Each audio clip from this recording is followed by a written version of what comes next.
پښتون ملت پاله ګوند عوامي نشنل پارټي سبا د چهارشنبه پر ورځ اسلام آباد کې ټولګوندیزه غونډه رابللې چې د ایجنډې مهمه برخه د ګوند د مرکزی ویان زاید خان په وینا د امنیت موضوع ده. په خبرو کې زاید خان وویل چې د ټولګوندیز غونډې په ایجنډه کې د ټولو ناخامه مسله د امنیت ده، دویمه د اقتصاد او دریمه د پارلمان او سپریم کورټ په صورتحال بحث کول دي. هغه زیاته کړه چې دوی په الیکشن کمیشن کې رجسټر ټولو ګوندونو ته بلنه ورکړې او زیاتو ګوندونو ورته د ورتګ تایید خوم کړی دی. د زاید خان په خبره پاکستان تحریک انصاف ګوند ته خوم بلنه ورکړې ده، خو اوس د هغوی د طرفه مختلف خبرونه را روان دي چې پی ټی آی په ټولګوندیزه غونډه کې د ګډون نه انکار کړی دی. د تحریک انصاف ګوند یو مشر د قومي اسمبلی پخوانی سپیکر اسد قیصر په خپل شریک کړی شوی بیان کې ویلي چې عوامي نشنل ګوند ورته بلنه ورکړې خو ایجنډا یې واضحه نه ده. هغه ویلي چې زمونږ ایجنډا آئین بچ کول دي او د پی ډی ایم حکومت د آئین سره ټوکې کوي او دوی د عوامي نشنل ګوند د ټولګوندیز کانفرنس د ایجنډې سره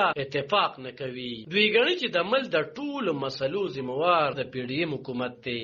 عوامي نشنل ګوند دغه حکومت برخه ده، ځکه یې په ټولګوندیز کانفرنس کې د ګډون نه معذرت کوي. د ټولګوندیز کانفرنس په اړه عوامي نشنل ګوند ویلي چې د ټولو سیاسي ګوندونو ترمنځ مکالمه د وخت ضرورت دی او د یو بل نه زغملو نتیجه یوازې د مشکلاتو او مسلو سیوا کېدو سبب ګرځي. د عوامي نشنل ګوند په نظر ټولګوندیز کانفرنس د مسلو د حل د کوشش دی او د بحرانونو څخه وتلو لاره خبرې اترې او یو ځای کېناستل دي. عوامي نشنل ګوند چې ټولګوندیز کانفرنس بللې په وروستو کې په خیبر پښتونخوا صوبه کې په ځانګړي ډول قبایلي او د صوبې په جنوبي ضلعو کې د نامنې پیښې سیوا شوي دي. یاد ګوند او ائتلافي حکومت تور لګوي چې په ملک کې نامني د تحریک انصاف د حکومت لخوا تحریک طالبان پاکستان سره د خبرو په نتیجه کې سیوا شوې ده.